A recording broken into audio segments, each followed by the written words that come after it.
So how did Before She Was come about?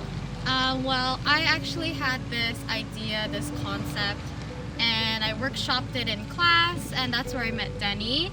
And Denny and I worked on it. He made my concept into a whole script, and from there we decided to pitch it to our class, and we were able to grab an amazing DOP, marketing, and director, and together we are all making this happen.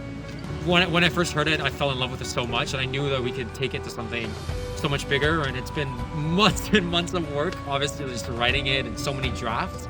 But yeah, like here we are, and I'm really happy, and the story is, it's really solid now, and the performances and the people we have on set is just really solid, so yeah. When I first looked at the scenes, I love the story of this picture-perfect family and having something that's brewing just below the surface. And so I am a dad, and I have 2 kids, and I love the story that we have in our family, and I can certainly relate to being a dad here. But this picture of this family in this small town, having this daughter who things are not quite what they seem, it was just pretty appealing to me to kind of dig below the surface and go below the happy smile on the face. Before She Was is really, it's very intercut. We have a lot of things going on at once, and I think that's really good to keep the audience entertained and on their toes. Like, there's one scene and it'll be intercut with another scene, and all this chaos is kind of happening, unfolding at the same time during the ending climax, and then we leave you on a cliffhanger. So Before She Was, amazing pacing and story. It's a very dramatic role, and I thought that for me, I could really get into it and really flex some of what my training was, and also get into like a character like this. As I mentioned, it's very dramatic, and there's a lot of emotions and sides to Ronnie. Like sometimes is he some person you might even want to confide in, or is he doing the right thing? So there's a lot of interplay with that, so that's why I wanted to take this role. It's set in the present time, but there's people that are living in the past, some people are living in the future, and some are only living in the present. So, like for Ronnie, for instance, he's like stuck 15 years ago because he can't move on from Jessica being kidnapped. So his decor and his tastes are very retro compared to everything else.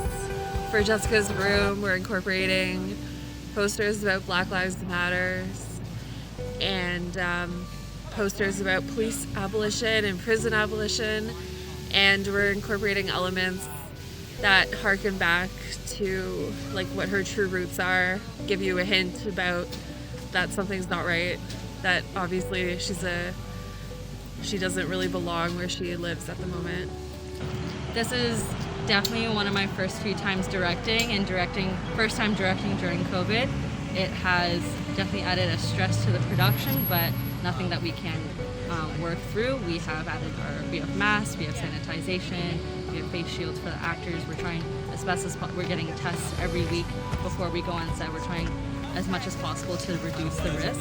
You have to be extremely careful of transmission because everything is touching your eyes, your nose, your mouth, and so every equipment that touches the person's face has to be sanitized. So it develops like a layer of plastic and a layer of safety. It's a bit weird to step through the hurdles and obstacles of COVID, but you know, we all adapt and we make it work. Yeah, I think it's really important to have an open and honest conversation beforehand and make sure that the person feels comfortable, and do everything that you can to take precautions and be as safe as you can, but that's really what it is about. So yeah, to just like make the most of the situation. I appreciate all the effort people is going into to make everything safe because I want to keep working, and I think we all do. On set, you know, we're just cleaning, taking extra precautions. Like we have special masks that we're using, and it's fun. We're being productive and we're on schedule, which is most importantly, and on budget. But it's cool. It's fun.